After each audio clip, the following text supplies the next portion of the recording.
네, 저녁 예배 오신 모든 성도님들 진심으로 환영합니다. 우리 좌우에 계신 분들과 이렇게 인사했으면 좋겠습니다. 아름다운 밤이에요. 이렇게. 네, 감사합니다. 네, 해가 좀 길어져서 밤이라고 하기에는 조금 이른 감이 없진 않지만 들어오실 땐 밝았을지라도 밖은 이제 어두워졌습니다. 네, 오늘 이 밤에도 주님께서 우리에게 넘치게 주시기 원하시는 은혜 가득하게 주실 줄 믿습니다. 제가 합신 신학교에 입학할 때 면접을 보러 들어갔을 때의 일입니다. 면접을 보시려고 교수님 세 분이 이렇게 앞에 앉아 계셨는데 학생도 면접 대상자도 3명이 들어갔었어요. 근데 이제 한 명씩 질문을 하다가 거의 막바지쯤 갔을 때 이제 끝났겠구나 방심하던 차에 저에게 한 교수님이 질문을 하시는 겁니다. 김동건 전도사님은 가장 최근에 인상 깊게 읽은 책이 뭡니까? 이렇게 물어보시는 거예요. 굉장히 당황하면서 무슨 책을 말씀을 드려야 되나 그런 생각이나 겨를이 없이 제가 뭐라고 대답했을 것 같으세요?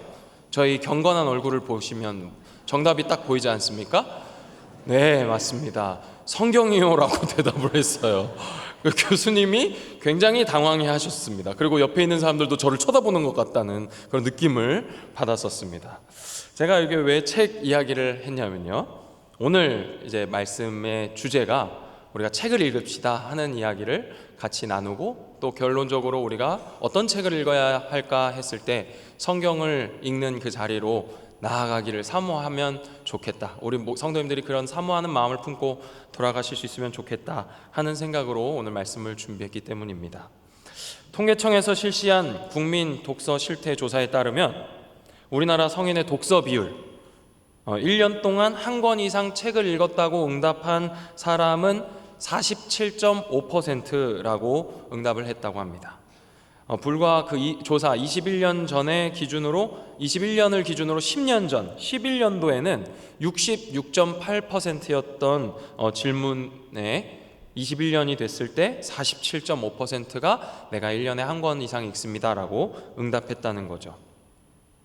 근데 이 통계는 해마다 감소하고 있다고 해요. 이 통계가 처음 시작된 게 94년도인데요 94년도에는 90%에 육박했던 이 비율이 시간이 지나면서 50% 미만이 된 거예요. 전 연령이 독서를 멀리하고 있는 추세라고 합니다. 그래서 다양한 전문가들이 이런 현상을 연구하고 또 원인을 분석하는데, 공통된 견해는 뭐냐면 다양한 매체가 발달하게 된 것이 이 독서를 기피하고 멀리하게 된 원인이라고 공통적인 의견이 모이고 있어요. 특히 미디어의 발달이 독서를 기피하게 만들고 있다는 것이죠. 사실 독서를 기피한다기보다는 독서가 주던 그 기쁨을 대체하고 있다고 하는 것이 아마 더 정확할 것 같습니다. 문자나 오디오 시대가 아니라 이제는 비디오 시대가 되었고, 읽는 것이 주는 즐거움보다는 보는 것이 가져다주는 즐거움의 영향 아래 있게 된 것이죠. 아무리 다양한 분야에서 많은 전문가들이 원인을 분석하고 이해해 보려고 이런 처방 저런 처방 해결책을 제시하더라도 독서 실태 상황이 나아지고 있는 것 같지는 않습니다. 더 다양한 방식으로 그 보는 것의 즐거움을 충족시켜 주기 위해서 많은 것들이 개발되고 있기 때문이에요. 요즘 젊은 사람들 뿐만이 아니라 우리 청소년들이나 어린이들이 즐겨보는 미디어 매체가 뭐냐면, 들어보셨을진 모르겠지만 틱톡, 쇼츠, 인스타그램 릴스 이런 것들이더라고요. 최단 시간에 최대의 만족을 주기 위해서 마련된 일종의 틀인데요, 요즘 말로 플랫폼이라고 하는데요, 이런 플랫폼이 대세인 거예요.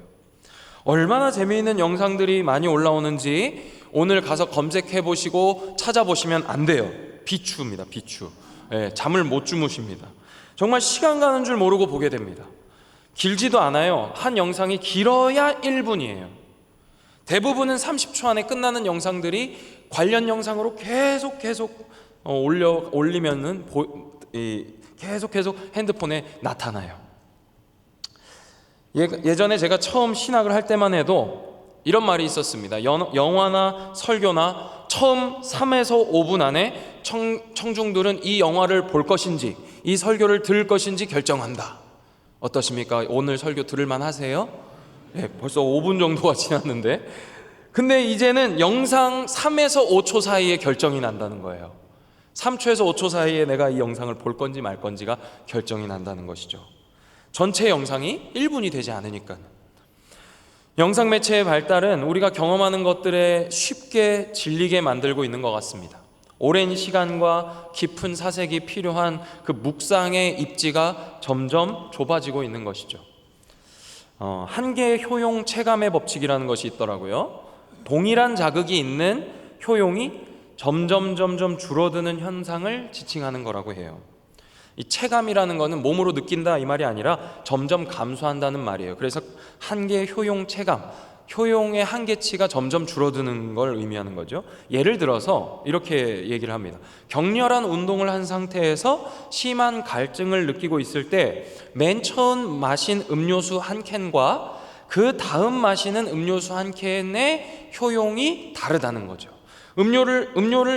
목이 말라가지고 곧장 먹은 음료수 한 캔의 효용 그 가치는 엄청나겠죠. 막 목말랐는데 갈증이 나서 물을 탁 먹었을 때 그 다음 한 캔은 이 앞선 한 캔보다는 그 가치가 떨어진다는 겁니다. 우리가 접하는 미디어 매체, 특히 이 반복되는 짧은 영상들처럼 한계의 효용이 지속적으로 체감해서 더 잦은 빈도의 자극이 필요하게 되는 것들은 점점 그것에 중독되게 만든다는 거예요. 그게 없으면 살 수 없게 만든다는 것이죠. 그래서 소비의 주도권이 나인 줄 알았는데 이 소비의 주도권이 나에게서 어느새 저 대상에게로 이동하고 마는 거예요. 내가 이끌고 있는 줄 알았는데 그 대상이 나의 주인이 되어버리는 것이죠. 효용의 한계를 극복하고 그 법칙에 적용받지 않는 것, 그것이 진정한 행복이 아니겠습니까? 그런데 내가 행복한 줄 알았는데 그것이 사실은 나를 망치고 있는 일인 것이죠. 그러나 우리는 이 행복과 쾌락을 쉽게 구분하지는 못하는 경향이 있는 것 같습니다. 어떤 작가는 이렇게 얘기합니다. 쾌락은 크고 강렬한 것이지만 행복은 반복되는 소소한 것이다. 이렇게 얘기합니다. 몸과 정신에 덜 좋은 것일수록 쉽게 재밌어지고 쉽게 즐거움을 선사해 줍니다. 처음부터 재미있는 거예요. 당장의 욕구를 채워줍니다. 그런데 시간이 많이 걸리고 고행처럼 느껴지는 것들이 있어요. 우리의 필요에 쉽게 응답하지 않습니다. 꽤나 답답합니다. 반복적이라서 지루하기도 해요. 그런데 이런 것들은 나중에 기쁨을 주고 그 결과도 즐겁지만 그 과정 속에서 얻는 것들이 있다는 특징이 있다는 거예요. 이런 예를 들 수 있을 것 같습니다.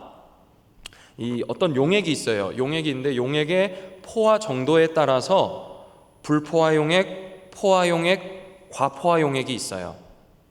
그럼 예를 들어 이런 겁니다. 물 1리터에 설탕 100g을 넣으면 처음에는 이게 보기에 이게 설탕물인지 그냥 물인지 티가 나지 않습니다. 그런데 거기에 조금씩 설탕을 계속 넣다 보면 어느 순간 설탕 결정이 눈에 보이는 시점이 온다는 거죠. 그때 그 상태를 과포화 용액이라고 부른대요. 우리가 삶에서 마주하는 것들 가운데 어떤 일들은 이렇게 지속적이고 반복적인 과정을 통해서만 그 진가가 나타나는 일들이 있다는 거예요. 이 일이 혼자 해야 하는 일이면 고독한 일이 될 겁니다. 현대 사회를 과잉 연결 사회라고 부르기 시작한 이후로 우리는 이 혼자 있는 시간이 별로 없습니다. 뭔가와 계속해서 연결되어 있습니다. 젊은이들은 계속해서 핸드폰이 울립니다. 근데 요즘은 젊은이들만의 이야기는 아닌 것 같아요. 그래서 우리가 혼자 있다라고 느끼지를 못하게 만드는, 그러나 그것 때문에 때로는 외로운 그런 이상한 사회가 돼버렸어요. 지금은 사실 고독 사회가 아니에요. 고독 사회가 아니라 건강하게 홀로 서 있는 것을 견디지 못하는 사회가 맞습니다. 우리는 이 초연결 사회 속에서 상대적인 고독, 상대적 압박감을 겪고 있는 것인지도 몰라요. 그런데 독서라는 것, 이 책을 읽고 묵상한다는 것은요, 기본적으로 혼자 하는 일이고 고독한 행위입니다. 고독한 행위를 못 견뎌 하는 이 시대에 일 삼아서 홀로 설 수 있는 시간을 만드는 그 과정이 바로 독서예요.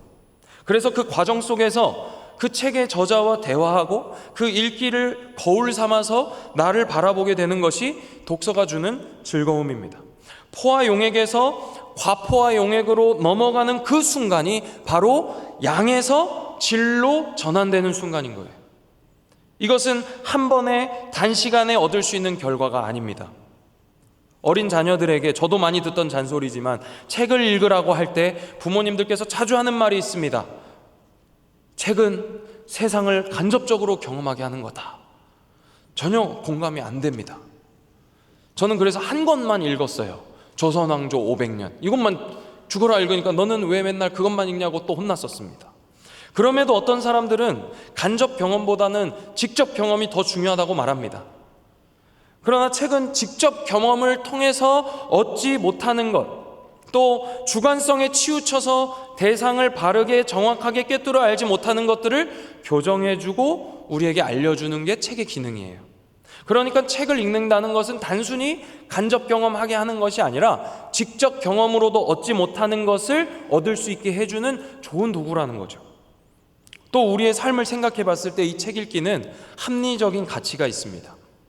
우리의 삶을 연극이라고 해봤을 때 우리는 단 한 번의 연습 없이 무대 위에서 단번에 시행하는 연극을 하는 연기자들인 거예요. 얼마나 억울합니까?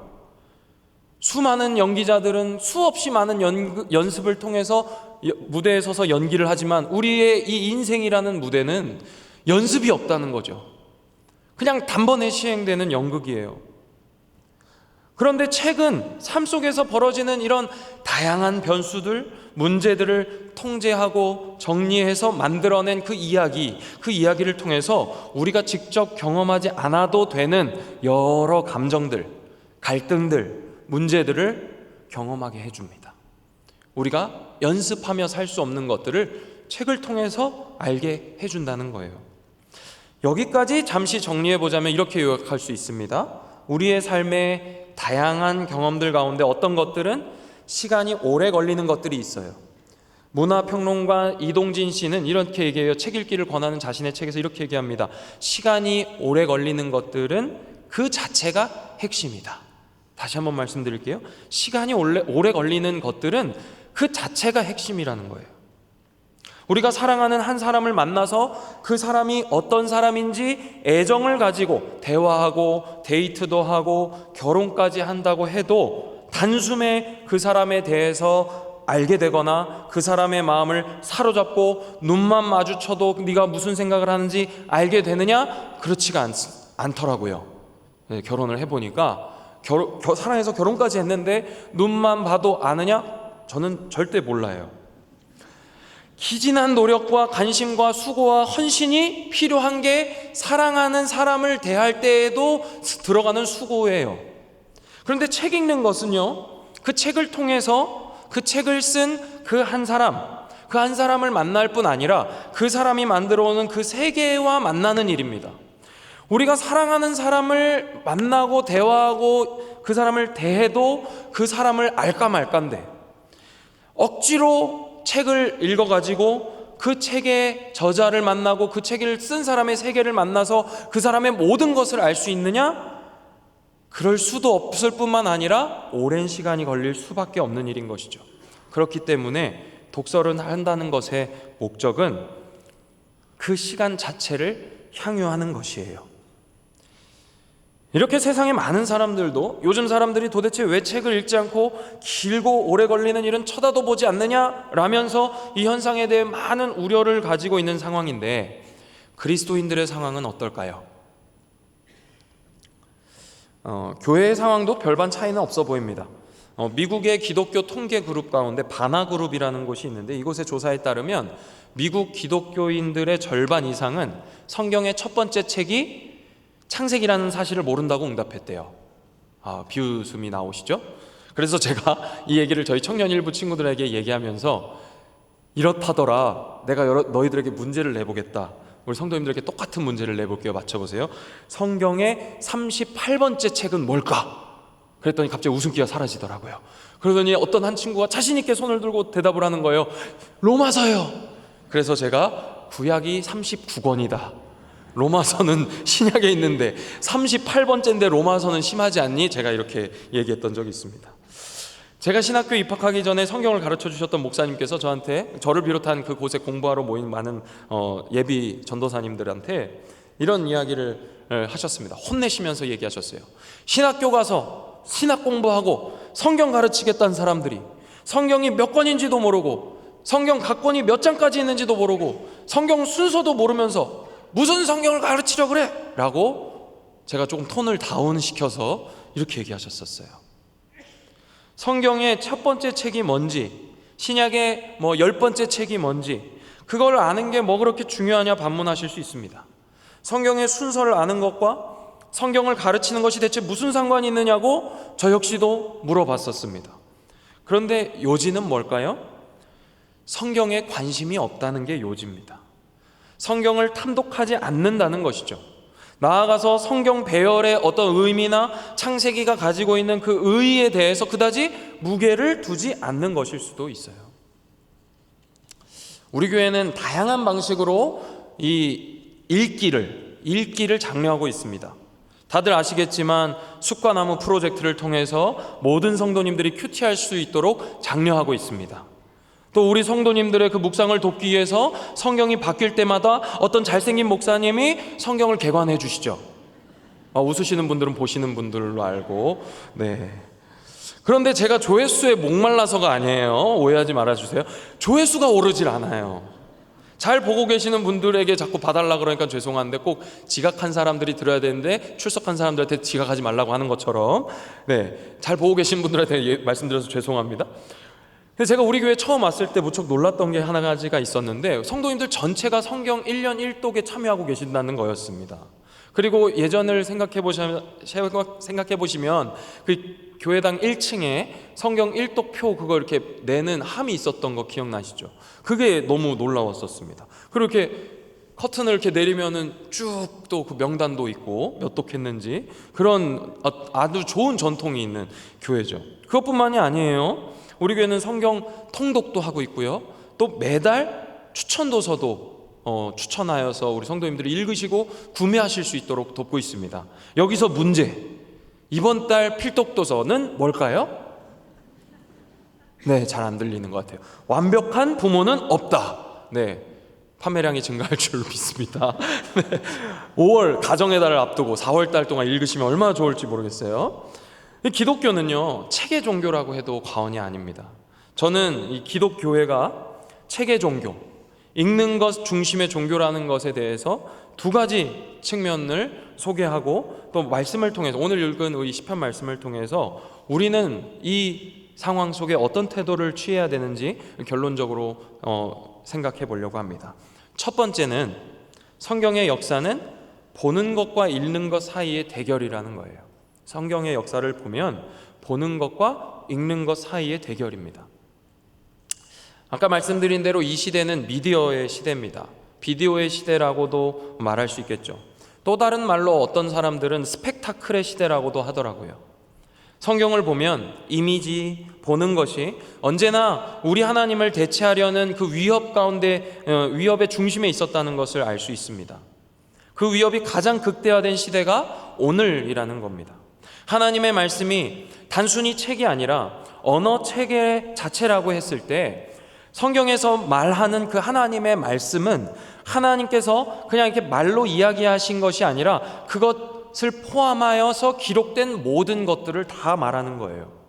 아담과 하와는 그 하나님의 그 말씀에 주목하지 않고 자신들의 눈에 들어왔던 그 보여지는 것을 바라봤을 때 죄를 지었습니다.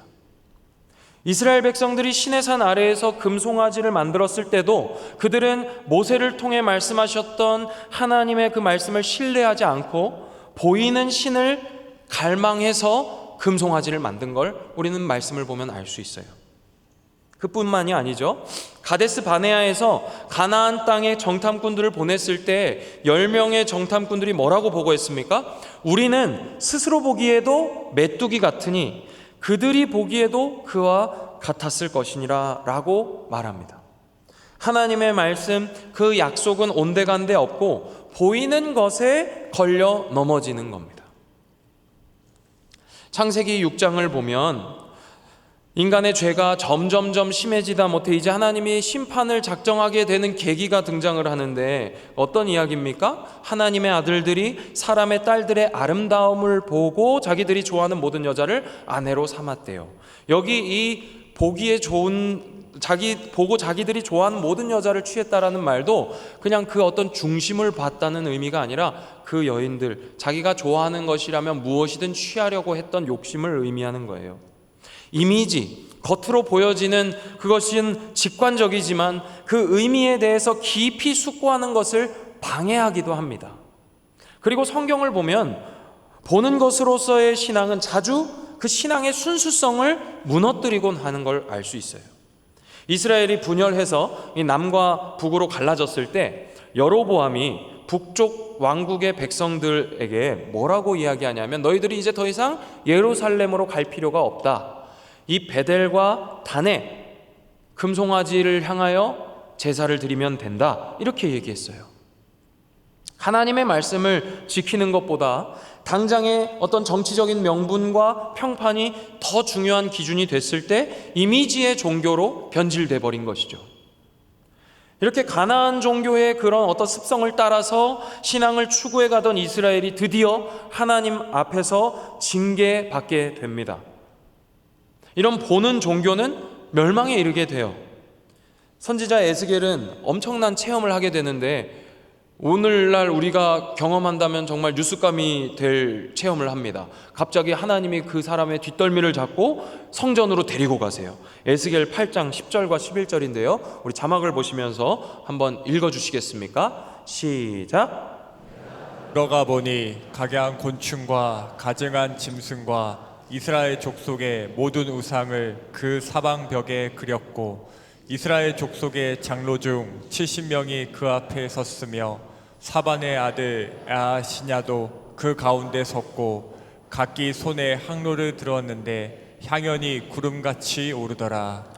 네, 에스겔의 이 경험은요 환상이라고 할 수 없고 자세히 보면 놀라운 체험입니다. 당시 성전 안에서 이런 일들이 실제로 벌어지고 있었다는 겁니다. 이게 환상이면 이거는 실제가 아니라 비유가 될 텐데 에스겔 선지자를 하나님이 직접 데려가셔서 성전의 그 은밀한 곳까지 다 샅샅이 보게 하신 거예요. 벽에 우상을 그려놓고 그것을 숭배하던 이스라엘의 모습을 에스겔로 하여금 보게 하신 거죠. 하늘에 속한 종교가 땅에 속한 것들로 대체하는 종교가 되어버린 거예요. 창조주이신 하나님을 피조물로 대체한 거예요. 그래서 마침내 하나님께서는 이스라엘을 징계하시고 그 성전을 무너뜨리세요. 그리고 70년이 지난 뒤에 스룹바벨과 느헤미야를 통해서 성전과 성벽을 다시 재건하시는데 이 성전에 다시 재건된 성전은 무엇으로 시작되느냐? 읽는 것으로 시작됩니다. 우리 느헤미야 8장 18절을 눈으로 보시면서 제가 읽어드리겠습니다. 에스라는 첫날부터 끝날까지 날마다 하나님의 율법책을 낭독하고 무리가 이레 동안 절기를 지키고 여덟째 날에 규례를 따라 성회를 열었느니라. 두 번째로 짓게 하신 그 성전은 이전에 보이는 것으로 대체되었던 그 모든 것들을 허무시고 다시 읽는 것을 회복하시는 것으로 성전을 회복시키셨다는 거예요. 두 번째로 우리가 볼 것은 교회의 역사는 보는 것과 읽는 것 사이의 대결이라는 겁니다. 교회의 역사가 보는 것과 읽는 것의 대결이었어요. 마틴 루터 잘 아실 겁니다. 마틴 루터라는 이 신학자는요 탁상담화라는 책에서 이런 말을 했습니다. 인쇄술은 하나님에게서 받은 최후의 선물이며 가장 위대한 은총입니다. 하나님은 참으로 이 수단을 통해 참된 기독교의 모습을 세상 모든 곳에 세상의 끝까지 보여주기 원하십니다. 종교개혁은 책을 통해서 꺼지지 않는 불길이 돼서 유럽 전체로 퍼져나갔어요.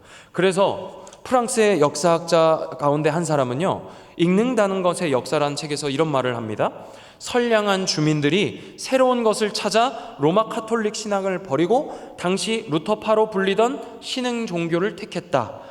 이것이 모두 문제의 그 팸플릿 때문이다. 여기 이 팸플릿은 얇은 소책자를 말하거든요. 그때 마틴 루터가 썼던 수많은 소책자들을 얘기하는 거예요.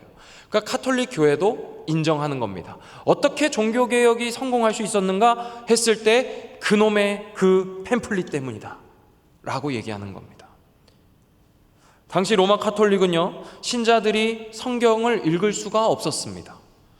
높은 문맹률도 원인이었겠지만 수많은 이미지, 이콘이라고 불리는 교회에서 사용하던 수많은 그림들과 그 성상들이 말씀으로 나아가는 길을 가로막았어요.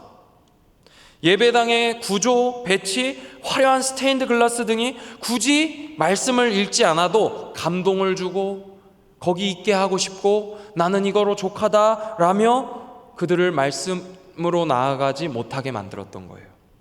당시에는 평신도를 위한 책이라는 이름으로 수많은 형상과 그림들을 허용했었습니다. 편의와 감동, 접근을 용이하게 하기 위해서 수많은 좋은 온갖 이유들을 갖다 붙이면서 말씀으로 나아올 수 없게 만든 거예요. 그런데 우리 종교개혁자들은 하나님께서는 말 못하는 우상을 통해서가 아니라 하나님의 말씀을 통해서 또 그것을 설교하는 그 시간을 통해서 가르침 받기를 원하신다라는 걸 믿으면서 신자들에게 말씀 읽기를 위해 부단히 애썼어요. 존 웨슬리는요, 성도들이 책을 읽지 않으면 은총의 사업은 한 세대도 못 가서 사라져버릴 것이다. 책 읽는 그리스도인만이 진리를 아는 그리스도인이다 라고 말했어요. 너무 강하게 말했죠. 종교개혁자들의 이런 말씀에 대한 사모함은요, 시대가 조금 흘러서 대항해 시대가 펼쳐질 때 세계 각지로 성경 번역 사역과 함께 말씀 중심의 선교로 이어지게 됐어요. 그리고 우리나라는 잘 아시는 것처럼 선교사님들보다 우리말 성경이 먼저 이 땅에 들어온 선교사의 유례없는 나라가 되었어요. 우리 신앙의 선배들은 이런 선교 역사의 중심에서 말씀을 뜨겁게 사모했었습니다. 밤새도록 주님의 말씀을 들려달라고 붙들고 말씀 사역자들을 못살게 굴었던 우리 교회의 역사를 볼 수 있다는 것이죠. 오늘 우리가 읽은 이 시편 1편 말씀은요, 시편 전체의 서론일 뿐만 아니라 시편의 정신을 우리에게 가르쳐주는 말씀입니다. 3절에서 복 있는 사람은 어떤 사람이라고 말을 해주고 있습니까? 시냇가에 심은 나무와 같은 사람이라고 말해요. 여호와의 율법을 즐거워하고 주야로 묵상하는 이는 마치 시냇가에 심겨진 나무 같다라는 말이죠. 우리가 주로 이 말을 들을 때에는 그렇지, 시냇가에 심겨진 나무는 물을 줄 필요 없이 물을 바로 옆에서 공급받으니까 그래서 시냇가에 심은 나무처럼 말씀을 가까이 하라는 것이구나 라고 저도 그냥 이렇게 1차원적으로 이해를 하고 해석했어요. 그런데 조금 밑으로 내려가 보면 이 심겨진다는 것 자체에 주목해야 된다는 걸 알 수 있습니다. 4절 말씀을 제가 한번 읽어드릴게요. 1장 4절입니다. 악인들은 그렇지 아니하며 오직 바람에 나는 뭐와 같다고요? 겨와 같도다. 이 바람에 나는 겨와 심겨진 나무의 대조가 느껴지십니까? 빠르게 변하는 세상에서 이 확장성에만 몰두해서 여기저기 기웃거리며 서성이는 그 불안에 발을 동동 구르고 정착하지 못하고 둥둥 떠다니는 플로팅 크리스찬의 시대, 확신하지 못하고 불신이 가득한 시대가 오늘 저와 여러분이 살아야 하는 지금이에요. 그런데 오늘날만 그런 것이 아닌 것 같아요. 디모데후서 3장 16절 말씀, 너무 잘 아시는 말씀이죠. 모든 성경은 하나님의 감동으로 된 것으로 교훈과 책망과 바르게 함과 의로 교육하기에 유익하니. 근데 이 말씀을 사도 베드로가 아끼는 제자 디모데에게 편지를 할 때 뭐라고 앞에 먼저 얘기했냐면, 너는 배우고 확신한 일에 거하라 이렇게 말했어요. 근데 이 디모데에게 누구와 대조하면서 배우고 확신한 일에 거하라고 얘기했냐면, 다른 말로 악성 종양과 같이 퍼져나가는 이들과는 다르게 너는 배우고 확신한 일에 거하라 라고 얘기한 거예요. 여러분, 세상은 점점 나아가기를 원합니다.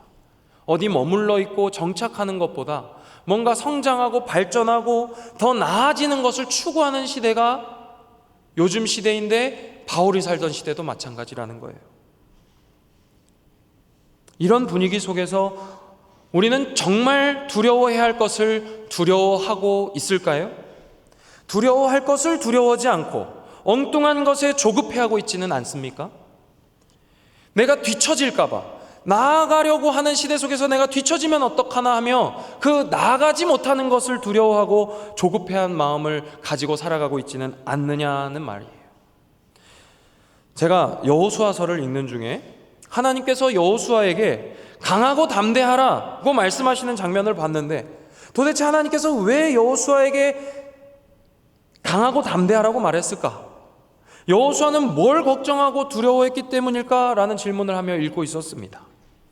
그리고 이런 질문을 한 거예요. 도대체 하나님, 여호수아에게 무슨 두려움이 있었을까요? 그러면서 궁금증을 갖고 여호수아서를 읽는데 하나님께서 내리시는 그 처방이 저로 하여금 더 당혹스럽게 했습니다. 여호수아 1장 6절부터 8절 말씀인데요, 우리 성도님들께서 읽어주시면 좋을 것 같습니다. 6절부터 8절 시작. 강하고 담대하라. 너는 내가 그들의 조상에게 맹세하여 그들에게 주리라 한 땅을 이 백성에게 차지하게 하리라. 오직 강하고 극히 담대하여 나의 종 모세가 내게 명령한 그 율법을 다 지켜 행하고 우로나 좌로나 치우치지 말라.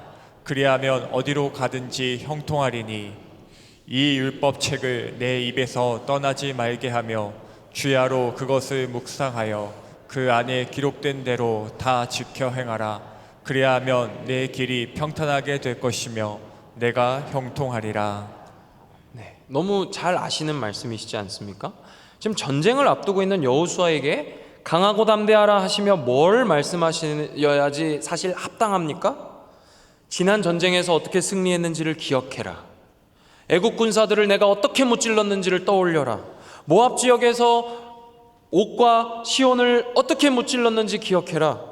아말렉과의 전투에서 네가 승리하는 그 모세의 그 장면을 기억나지 않니? 라고 물으시면서 이전의 전쟁을 떠올리고 전략을 상기시키시며 하나님이 전쟁에 능하시다는 것을 말씀하셔야 하는 것 아니겠냐는 거예요. 그렇게 말해도 불안할 지경인데 하나님은 율법을 다 지켜 행하라 라는 해결책을 여호수아에게 말씀하시는 겁니다. 하나님이 왜 이렇게 하셨을까요? 여호수아의 두려움과 걱정의 대상을 바꾸시는 거예요. 여호수아는 가나안 땅의 정복 전쟁이 끝나고 땅의 분배를 모두 마친 뒤에 온 이스라엘 백성들을 모아놓고 이렇게 얘기합니다. 여호수아 24장 14절과 15절인데요, 제가 읽어드릴게요. 그러므로 이제는 여호와를 경외하며 온전함과 진실함으로 그를 섬기라. 너희의 조상들이 강 저쪽과 애굽에서 섬기던 신들을 치워버리고 여호와만 섬기라. 만일 여호와를 섬기는 것이 너희에게 좋지 않게 보이거든 너희 조상들이 강 저쪽에서 섬기던 신들이든지 또는 너희가 거주하는 땅에 있는 아모리 족속의 신들이든지 너희가 섬길 자를 오늘 택하라. 오직 나와 내 집은 여호와를 섬기겠노라 하니. 여호수아는 가나안 땅에 들어가서 하나님이 말씀하신 강하고 담대하라 하시면서 말씀하셨던 율법을 다 지켜 행하라라는 그 말씀을 정복 전쟁 가운데에서 땅을 분배하는 가운데에서 이제 그가 늙어서 하늘나라에 가야 될 그 시점에 왔을 때까지 마음에 품고 살았던 거예요. 그리고 자기가 죽고 난 뒤에 남겨질 이스라엘 백성들에게 이렇게 얘기하는 겁니다. 여호와를 경외하며 온전함과 진실함으로 그를 섬기라. 자기가 마음속에 그것을 품고 죽을 때까지 산 것이죠. 왜 그랬습니까? 여호수아도 가나안 땅의 상황을 본 거예요. 너희가 여호와를 섬기는 게 좋게 보이지 않거든. 하나님을 섬기는 것보다 다른 것이 더 좋아 보이게 될지도 모른다는 그 상황을 여호수아도 눈으로 보고 경험했던 것이죠. 오늘 헌신 예배를 드리시는 존경하는 우리 7, 8 남전도의 우리 성도 여러분, 형제님들 뿐만 아니라 이 자리에 계신 모든 우리 성도님들이 이 성경 일독 사역에 참여하게 되시기를 축복합니다. 또한 우리 담임 목사님께서 계속해서 강조하고 계시는 그 신앙 부흥운동 1113에 참여하시기를 축복합니다. 지금 신앙훈련이 진행되는 가운데 제가 신앙훈련 저희 반 집사님들에게 매주 말씀을 드리고 매주 숙제로 내드리는 게 뭐냐면 3번 말씀 묵상한 거 제출해 주세요. 이렇게 제가 요청을 드려요. 내가 하기 힘들면 남의 도움을 받아서라도 하셔야 돼요. 하나님의 말씀을 읽는 것만이 우리의 두려움과 걱정의 대상을 바꿀 수 있는 방법이라는 걸 기억하셔서 오늘 우리가 싸워 나가야 될 이 삶의 전투 현장에서 정말 마땅히 두려워해야 될 분을 두려워하시고 걱정해야 할 것을 걱정하시며 주님의 말씀으로만 힘을 얻게 되시는 사랑하는 우리 모든 은평의 권속들 되시길 축복합니다. 함께 기도하겠습니다. 사랑과 은혜가 많으신 아버지 하나님, 고맙고 감사합니다. 우리가 여호와를 즐거워하여 주야로 주의 말씀을 묵상하는 삶 살기 원합니다. 고된 일이고 힘든 일이고 기진한 일이지만 그 기진한 일을 통해서 얻게 될 결과뿐 아니라 그 모든 과정 속에서 나에게 베푸실 하나님의 은혜를 기대하며 사모하며 그 자리를 기대함 가지고 나아갈 수 있는 우리들 되게 하여 주시옵소서. 감사드리며 살아계신 예수 그리스도의 이름으로 기도합니다. 아멘.